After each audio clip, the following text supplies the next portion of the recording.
บนโซเชียลแชร์แนะนำวิธีละลายเนื้อสัตว์แช่แข็งโดยการใช้หม้อหรือภาชนะสแตนเลสประกบบนล่างสะดวกละลายได้เร็วโดยไม่ต้องแช่น้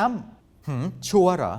เรื่องนี้ถ้าจริงก็มีประโยชน์และควรรีบบอกกันครับแต่ก่อนจะแชร์ต่อต้องเช็คให้ถูกชัวร์ศูนย์ชัวร์ก่อนแชร์สำนักข่าวไทยอสมทสอบถามกับอาจารย์ที่สถาบันโภชนาการมหาวิทยาลัยมหิดลครับวิธีละลายเนื้อแช่แข็งแบบนี้ใช้ได้จริงไหมครับวิธีนี้ใช้ได้ค่ะอันนี้มันเป็นหลักการของการถ่ายเทความร้อนแบบการนำความร้อนหรือที่เรียกว่า heat conduction นะคะจะมีการถ่ายเทความร้อนจากที่อุณหภูมิสูงกว่าไปยังที่อุณหภูมิต่ำกว่าถ้าละลายเสร็จแล้วนำไปปรุงอาหารเลยเนี่ยก็เป็นวิธีที่ใช้ได้ไม่ได้มีอันตรายอะไรอะค่ะเพราะโลหะอย่างสเตนเลสถ่ายเทอุณหภูมิได้ดีโลหะสแตนเลสเนี่ยมีค่าการนำความร้อนได้ดีกว่าวัสดุอื่นๆซึ่งในบางสูตรที่ต่างประเทศก็ยังบอกให้นำหม้อไปทำให้อุ่นก่อนด้วยก็ได้หนึ่งในข้อเด่นของวิธีประกบโลหะแบบนี้คือไม่ต้องนำเนื้อสัตว์ไปแช่น้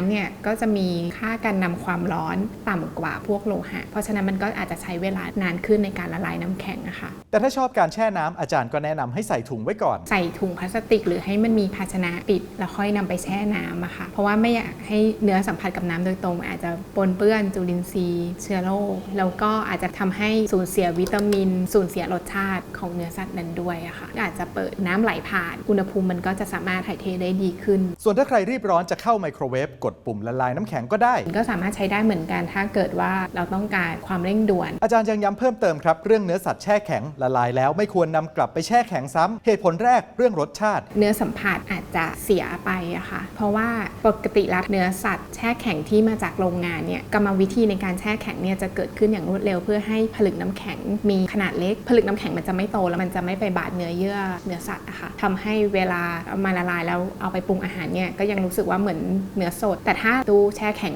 ตามบ้านการแช่แข็งเนี่ยจะเกิดขึ้นค่อนข้างช้าแล้วทำให้ผลึกน้ำแข็งในเนื้อสัตว์ผลึกจะใหญ่ละลายออกมาแล้วเนื้อสัมผัสมันจะเปลี่ยนไปอาจจะไม่อร่อยเหตุผลที่2เชื้อจุลินทรีย์การแช่แข็งไม่ได้เป็นการฆ่าเชื้อโรคการแช่แข็งเป็นกระบวนการที่หยุดการเจริญเติบโตของจุลินทรีย์แต่ไม่ได้เป็นการทำลายเชื้อจุลินทรีย์เพราะฉะนั้นเมื่อไรก็ตามที่อาหารกลับมาสู่อุณหภูมิห้องหรืออุณหภูมิในสภาวะที่จุลินทรีย์สามารถเจริญเติบโตได้อีกครั้งเนี่ยมันก็จะกลับมาเจริญเติบโตได้เพราะฉะนั้นถ้าเกิดเราทำอะไรแบบนี้หลายๆครั้งอะค่ะจุลินทรีย์ก็จะเพิ่มจำนวนขึ้นเรื่อยๆถ้ามันมีจำนวนปริมาณมากพอมันสามารถทำให้เราเจ็บป่วยได้เมื่อกินอาหารนั้นเข้าไปอะค่ะดังนั้นอาจารย์แนะว่าถ้ารู้ล่วงหน้าว่าจะต้องใช้อาจจะต้องวางแผนล่วงหน้าว่าพรุ่งนี้อยากจะทำเมนูอะไรที่ปรุงมาจากเนื้อแช่แข็งก็เอาลงมาไว้ที่ช่องแช่เย็นธรรมดาที่4 องศาอะไรเงี้ยค่ะการถ่ายเทความร้อนมันก็เกิดขึ้นอย่างช้าๆถ้าเป็นไปได้ก็ละลายแค่ปริมาณที่จะนำไปปรุงอาหารนะคะดังนั้นสรุปแล้ววิธีละลายเนื้อสัตว์แช่แข็งด้วยการใช้หม้อประกบบนล่างนี่เป็นยังไงครับ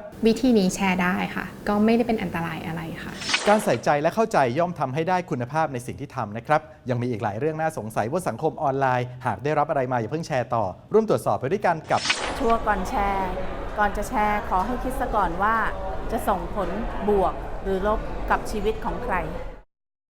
สนับสนุนโดยกองทุนพัฒนาสื่อปลอดภัยและสร้างสรรค์